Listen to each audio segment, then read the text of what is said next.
Hello and welcome to Unstress. I'm Dr Ron Ehrlich. Now, people don't give much thought to their feet. That's not entirely true. If something does go wrong, say you stub your toe or you twist your ankle, you very quickly become aware of how important being mobile without having to think too much about every step is. But there's a lot more to your feet than you may have thought about. My guest today is one of Australia's leading podiatrists, Mark Ninio. And as you'll hear, there are some surprising connections between podiatry, how your feet hit the ground, and so much more. Now, Mark and I have known each other for many years. We worked very closely with a rather enlightened chiropractor in Sydney almost 30 years ago. The chiropractor realised that in order to get stability in his patients, that means he didn't really want to have them coming back every month or 2 or 3 for an adjustment as they went out of balance, whether that was for chronic upper body problems, such as tension headaches, neck aches or shoulder pain, or whether it was lower back pain or hip or knee problems, recurring problems. He needed to work with a dentist to stabilise the jaw joints, and he needed to work with a podiatrist to look at foot function. Now, for many years, Mark and I saw the same patients, and we noticed that we were affecting each other's work. We ended up, because of this interest, doing 5 years of research together. It was 1 day a week, but it went on for 5 years, and it was at the University of New South Wales in the physiology department. We ended up publishing papers along the way. We learnt a lot about each other's work, and I realised there were many similarities between the two professions, dentistry and podiatry. Yep, talk about holistic. It's also worth mentioning that chronic pain is a huge problem globally. I mean, in Australia alone, 3.2 million people suffer from chronic pain, and it's a subject that I'm going to be exploring a lot more in this podcast series. Many of those patients have chronic musculoskeletal pain, headaches, neck aches, upper or lower back pain, or a combination of the above. It's a very complex problem. I believe this is just one part of the puzzle that we're going to be dealing with today, but it's one that's often overlooked. Whether you're a pain sufferer or your foot structure affects you in some ways, whether you're a pain sufferer or not, whether you like it or not, your foot structure affects you in some ways, and I think you're going to find this very interesting. I hope you enjoy my conversation with Mark Ninio. Welcome to the show, Mark. Thanks, Ron. Mark, now you and I have known each other for a very long time, and we've worked together for a long time. And one of the things we've reflected on is that there are surprising similarities between dentistry and podiatry, mainly because dentistry is usually, most people associated just with teeth and gums, and podiatry with corns and bunions, but there's a whole lot more to that, podiatry and dentistry. Tell us a little bit about the other aspect of podiatry that people may not be aware of. Well, I think one of the most exciting aspects of podiatry is when we look at posture. Yeah. And when we talk about upper body posture, we've got to consider the feet and the legs. The feet are your foundations, and if your foundations are uneven or imbalanced, then further up the chain you've got to compensate. And it's these compensations combined with many other inputs that eventually lead to poor function and pain. So if I can give you some understanding on that, just to understand a bit better, an example is, let's say you're pronation, which is the feet rolling in and the arches collapsing, and it creates internal leg rotation, or the legs twisting inwards. Then this leads to an anterior pelvic tilt, or the bottom sticking out. So straight away, you've got more pressure in the lower lumbar section. In the lower back. In the lower back. Yep. So with time, the shoulders may compensate by dropping back, the head goes forward, and we see this in a lot of lower back pain and neck tension patients. So anything that helps tuck the bottom in will give a more upright posture, whether it involves core stability, postural awareness, or reducing this pronation. Now, Mark, you get a lot of referrals, I assume. Yes. I know you do, I don't have to assume. You get a lot of referrals from chiros and osteos and who are aware of this structure. So a lot of guys, a lot of people are seeing these kind of practitioners, which I think is a great place to start. I think we've talked about that. If there's a problem, manual therapists of whatever description is a great place to start. Yes. But when you're continuously going back every month or 2 for a readjustment, this is what you're talking about, this foot structure dropping in. This foot structure, correct. And then there's some more to it, where we might have pronation on one side. So the foot's rolling in more on one side than the other, and that lowers the foot to the ground. So suddenly we've got the pelvis dropping down on one side, and again leading to dysfunction and upper body pain. And it's worth noting that even though the feet are not painful when this is occurring, it's creating problems further up the chain. Yeah, well, this is this whole story about the difference between chronic pain and acute pain. Like acute pain is kind of if you've got a whack in the shoulder, that shoulder is going to be sore for a period of weeks maybe, and then slowly that pain may settle. But chronic pain is different. If you've got a backache, the problem may not be just the back, there may be other problems. Similarly, headache, people think headaches are related to their head, but it could be their neck or their shoulders. Correct. So this is this holistic view that we're trying to promote. This is a holistic view. So let's go on. It is. But then it gets quite interesting because we talk about limb length. And I think limb length is really poorly understood. Yes. Now, hang on. This means leg length, the length of the legs different. Correct. And they're kind of I know this because we've talked about this a lot. Have. There's two different ways of looking at a leg length difference. Give it to us. Right. So there are two types of limb length differences. Yep. And the first is, they're functional and anatomical. Right. So if we talk about what functional is, it's where the pelvis is down on one side. It's due to either the foot pronating more on one side, or a knee flex position on one side, or muscle tightness around the pelvis on one side, just to give you a few examples. And this is often when people are lying on a table, and the practitioner looks at the leg difference, taps the two legs together and says, oh, this leg is shorter than that leg, and then they do an adjustment. Correct. And then they tap them together again and they go, yeah, now we balanced that out. That is a functional. That is the functional short leg. But there's a difference. There is a difference because there's an anatomical short leg. And the pelvis is dropping down on the same side, just like the functional one. However, one leg measures a different length to the other leg. So in this case, you just require precise measurements of the femur and the tibia. And then we manage that quite differently. We manage that with heel lifts or shoe raisers, as opposed to constantly looking for other sources outside of the length of the legs. Now, when we get on to this, putting aside the functional, which responds to all of those things, supporting the feet, relaxing the muscles, and all of that, putting that aside, how do we determine an anatomical leg length difference? It's not tapping the feet together, is it? It's not tapping the feet. So over the years, I've found the best way is to actually take a scan of the legs. And now I'm using an EOS, which is a standing scan where the computer takes a picture of the femur and the tibia, and then it measures it. So we're actually given an exact measurement of the femoral. Is that a and radiation thing? It's very low dose. Very low. So I remember years ago when we started working together, which I must say is almost 30 years ago. Yes. That was a CAT scan in those days. It was a CAT scan. CAT scan is non-weight bearing. Yep. Still giving beautiful picture. This is just a weight bearing shot. Okay. Yeah. Okay. And the other thing is, like, you talk to some people, particularly, say, orthopaedic surgeons, who say, look, anything less than 10 millimetres is not significant. Correct. So a difference between, say, left and right, less than 10 millimetres, not really significant. Is that your view of... No, not at all. No. So I think there may be a few reasons why that's the case. Historically, they would take a tape measure and measure the limb lengths.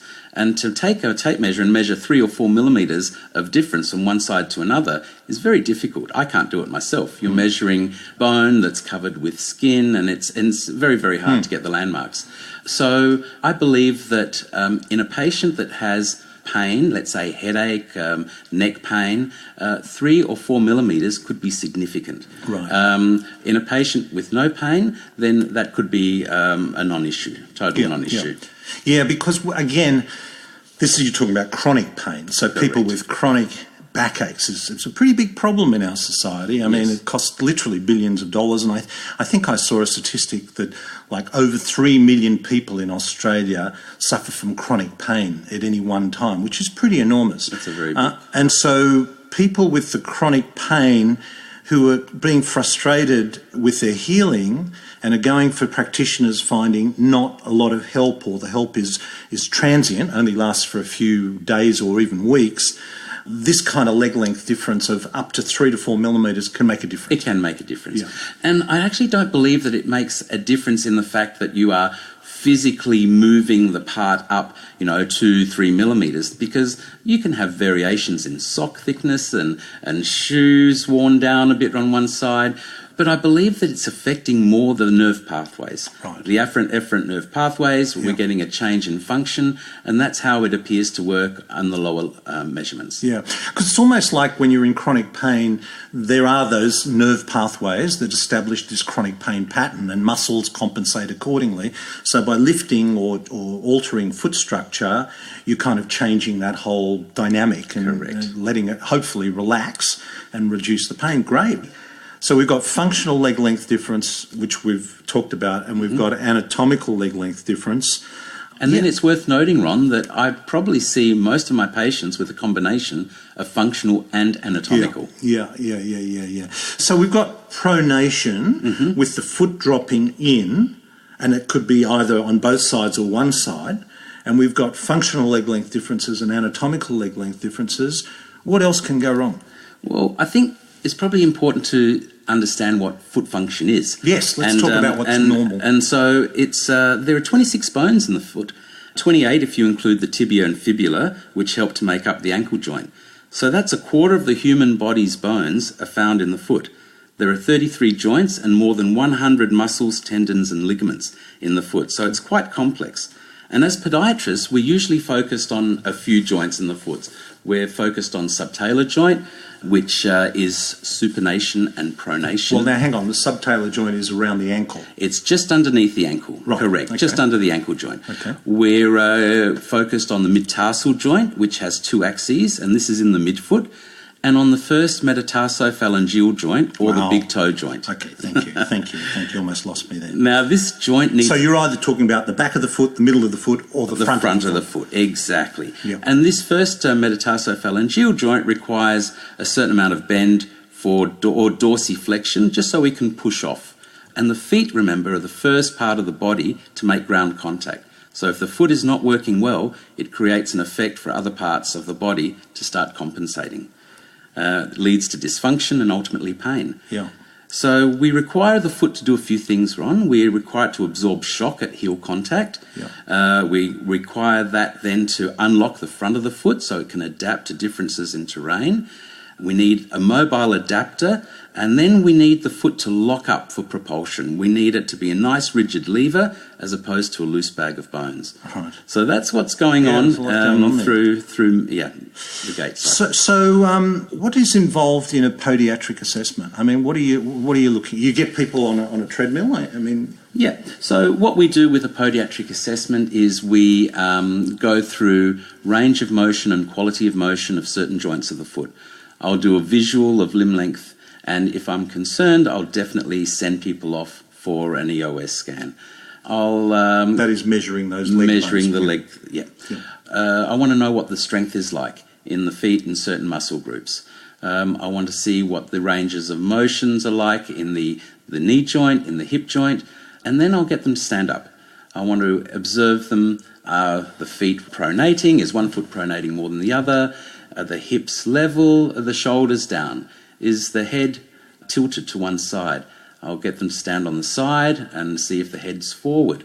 Do they have an increased lumbar lordosis? Is there an obvious scoliosis present? So that is the twisting of the spine. That's the twisting of the spine. Yeah. So I'm just doing an observation. Before I do that, though, I've asked them quite detailed questions. I want to know what their medical history is, if they've had any major operations, illnesses, diseases, broken bones in the legs or the feet, if they're on medications. Was there a trigger to their symptoms? Where are they getting pain? Have they moved house? Have they gone on from softer floors to hard floors? Did they start to get fit campaign? There's usually triggers involved with my patients presenting with their pain section. And then I'll have a look at their gait. I'll watch them walking. I'll get them to walk up and down quite a few times, eventually placing them on a treadmill, videoing them, and then I'll go back with the patient with the film that I've captured and show them what's going wrong and what we need to do. When people have had an accident or a fall or some kind of trauma, How far back do you think you need to go for it to be significant? Quite far back, actually. We want to know what the birth was like. Wow, okay. Really? Yeah. Okay. Yeah, so we would like to know, was it a normal birth? Was it forceps? We'd like to know what age they were when they started walking. We'd like to get as much information as we can. Major accidents, that can make a big, big difference. At any age? At any age. Yeah. Major diseases can make a big difference. So, I mean, you want to get as much information as you can to get a good diagnosis. Yeah. Now, what can we do about it? So you've got a foot that's dropping in or a foot that's rolling out or a leg length difference, anatomical, as people know, compared to functional. What are some of the solutions? Well, we have a variety of options, which is great. Sometimes it's a matter of observing their footwear and changing their shoes, a more appropriate shoe.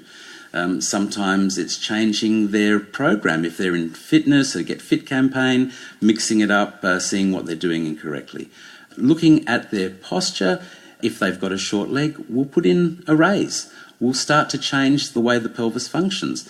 If they have pronation on one side or bilateral pronation, we'll use prescription orthotics. Prescription orthotics are inserts made from moulds of people's feet in a corrected position, and they work very, very well. So we'll use that. We use laser treatments on joints and on soft tissue lesions, mobilisation of the feet. We've got a wide variety of treatments available. When you're having an orthotic, because there are different kinds there's off-the-shelf orthotics. Yes. And as you say, custom-made orthotics. I mean, I know in the dental field there's a very big difference between those two, but sometimes those off-the-shelf ones are just enough to get people out of pain? Yes, they are. Yeah. They'll get people out of pain, but they might not be enough to get them out of dysfunction. But we use off-the-shelf. They are very useful, but they don't do as good a job as a prescription device. And with those prescription devices, because you take the mould of the foot, I mean, I've had this done with you, I know. How long should you keep wearing a prescription device? That's a very good question. Okay. It's a bit of a grey area. We need to decide whether we are trying to prevent something from occurring or if we're only treating symptomatically. Yeah. I tend to be a little bit relaxed with my patients in so that they can wear orthotics until they get rid of their pain, and then they can wear them some of the time, but they don't need to wear them all of the time. But the more they wear them, usually, the better foot function they'll have. Well, look, we covered a lot of territory there, and it's been amazing. I mean, I mentioned you in my book, of course, because you and I have done research together. We were working together at New South Uni for many years, and we learnt a lot about podiatry, and you learnt a lot about dentistry. I don't think I've ever met a podiatrist who could identify a jaw joint problem better than you. One question I always ask my guests is, what do you think the greatest challenge is for people on their health journey in today's world, in the modern world? What do you think the biggest challenge is? Choice. I think that it's complicated. I think you walk into a running shoe store and you are bombarded with so much choice. You don't know what is right for you. And I think that there are a lot of devices out there, let's say for orthotics, etc., that have many claims, but they don't step up to the mark. So I think that I know a lot of my patients get quite confused. They Google things, they come to me thinking they've got the worst of something where they're really not bad at all, or they're quite confused by what they should be doing, they need a bit clearer direction. Yeah, because that's true. I go into running or sport, shoe. I don't know. Am I CrossFit? Am I cross-train? Am I free? Nike. I'm not doing ads here, but the freeze or this. How do we navigate through that? What are some guiding principles? How would an ordinary punter navigate their way through the sales pitch? Well, that's the biggest challenge. That is the biggest challenge. Yeah. It'd be really good if you know what foot type you are. And if you don't, then hopefully one of the shoe fitters will assess you by at least looking at the way you're walking and have an idea of what foot type you are and therefore what shoe should be guided towards.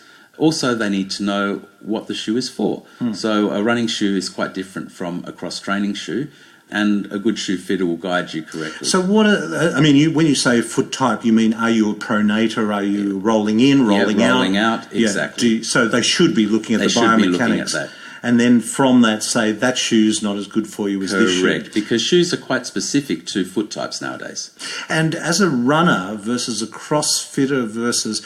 Should the runner have more flexibility in the shoe? How is it more flexible or more support? What should it be? Because barefoot has become very popular, hasn't it? Barefoot was very popular, but it's become a lot less popular now. As a runner, a running shoe is a monodirectional shoe. It's activity in one direction only, whereas basketball or tennis is multi-directional. You're twisting, you're turning. So a running shoe is made for that one direction. Less weight usually, less stability in the front because we don't need the twisting action, as opposed to a tennis shoe or a basketball shoe, which requires a lot of twisting, a lot more stable, and the sole is quite different as well, the sole contour.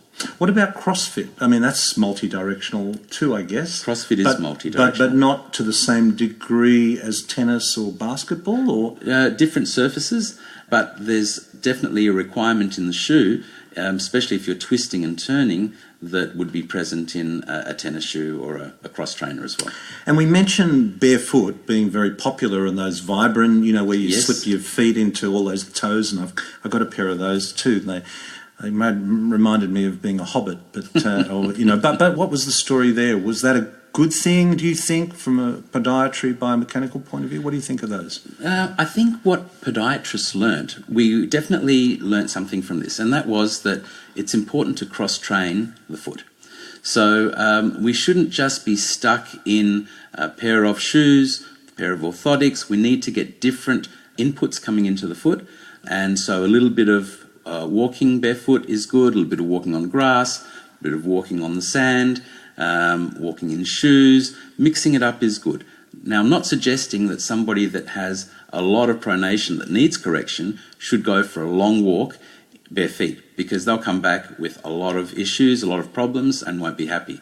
But just to get different inputs is an important thing. It follows work by Benno Nig, who is somebody I like reading. And so that's Benno, B-E-N-O, and then Nig, N-I-G-G. N-I-G-G, okay. Yeah, and he believes that the purpose of, let's say, orthotics is to improve the energy, improve muscle function, but get comfort and get a complex that's functioning a lot better. Now, here's a little bit of a question left of centre, and that is reflexology. People love the idea of body being connected, and here you can look at a map of a foot. And I know we've got it in the mouth too, like we've got a map of different organs connected to different teeth. What are your thoughts on that? I used to actually lecture to the School of Reflexology, Ron, in biomechanics, so at least allowing them to understand what some of the biomechanical principles of the feet were. And I think there's something there. I believe also that meridians exist in the whole body, as acupuncturists use constantly, so why shouldn't meridians exist in the foot? I don't want to base my diagnosis on those meridians or purely my treatment plan, but I believe that there is something going on. Yeah. No, I'm similarly in dental. I mean, I've been in practice for almost 40 years and I still find it fascinating, but I don't build my whole practice on it. No. So, Mark, in terms of foot function, what else can go wrong? Ron, like any correction, we need to have good quality of motion and good range of motions in the joints. And if we try with too much correction and the joints won't allow you to make that correction, you'll create pain, and sometimes more so than what they started with. But if you've ruled out any major diseases, significant arthritis, then you should be okay. But there are some traps. For example, medial meniscal pain, which is medial knee joint pain, as opposed to something else called patellofemoral pain. Hang on, so let's just define, but just visualise those two different pains. One is in the front of the knee? Well, no, both are on the side of the knee. Both are on the side of the knee. Okay, so if you've got pain on the side of the knee, go on. You could have you usually would have patellofemoral pain, but you could have medial knee joint pain or meniscal pain or medial cartilage pain. So that requires lateral wedging, regardless of what the foot is doing. So you may have a foot that is pronating or rolling in, and instinctively what you want to do is to stop the foot from rolling in. But if you do that, you'll actually close the medial knee joint and create more pain. What you need to do is actually pronate the foot more so. And this creates what's called internal rotation of the leg, and in turn it helps open up the medial knee joint space. So it's really important to get a good assessment, ask a lot of questions, and look holistically at the body, never just look at the feet and stop there. No, that's good. What about when people have hip replacements or knee replacements? I mean, that's got to change your gait pretty dramatically, doesn't it? What are your thoughts on knee and hip replacements and how people should approach those? We see a lot of hip replacements, a lot more than knee replacements, and typically they give the patient a better quality of life, but they can leave the patient with a short leg. And it's really important to see post-hip joint surgery if the patient is limping, and if they continue to limp, and if so, we should be looking straight away at the length of the bone and then making some adjustments. Okay, now that's good because, I mean, a lot of people are having hip replacements and they usually have it because they've been in a lot of pain, and then they have the hip replacement and they get out of pain for a period of weeks or months or maybe even a year or two, and then if that imbalance persists, correct, then a back problem could exactly emerge. So the hip will be fine and they probably won't have any more pain in the hip, but they'll have pains elsewhere in the body. Compensations. This is what we were talking about at the beginning, about the difference between chronic pain and acute pain. Correct. Yeah. Okay. And I mean, I think from my experience just talking to people, hip replacements seem to be far more straightforward and successful than knee replacements. Yes, is that your so. experience? Yeah, yes. We'll have to... Yes, no, I believe that's the case. Yeah. Okay. Mark, that was terrific. Thank you so much for joining us. We'll have links to your webpage, and thank you. And look forward to speaking to you again. Thank you very much, Ron. Something you may have missed when I asked Mark how far back in history taking of a patient he believes trauma is significant. He said any trauma may be significant.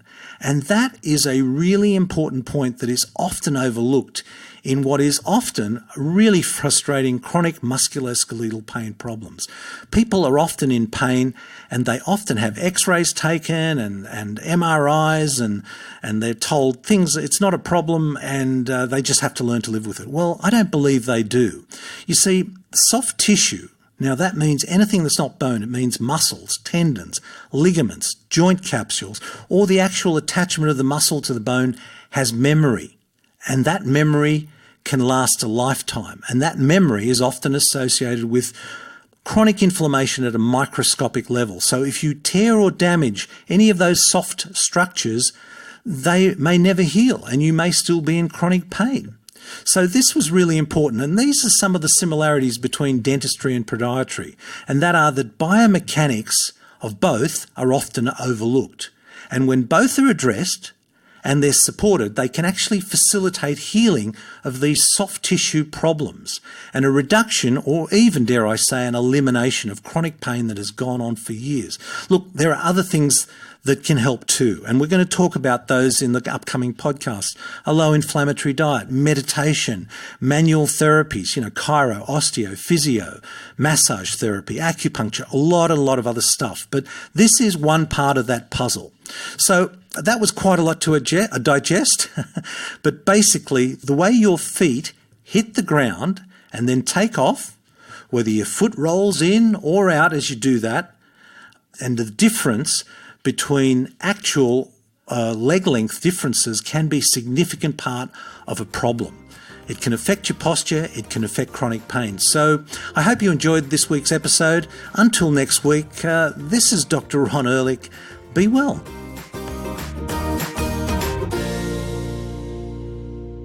This podcast provides general information and discussion about medicine, health and related subjects. The content is not intended and should not be construed as medical advice or as a substitute for care by a qualified medical practitioner. If you or any other person has a medical concern, he or she should consult with an appropriately qualified medical practitioner. Guests who speak in this podcast express their own opinion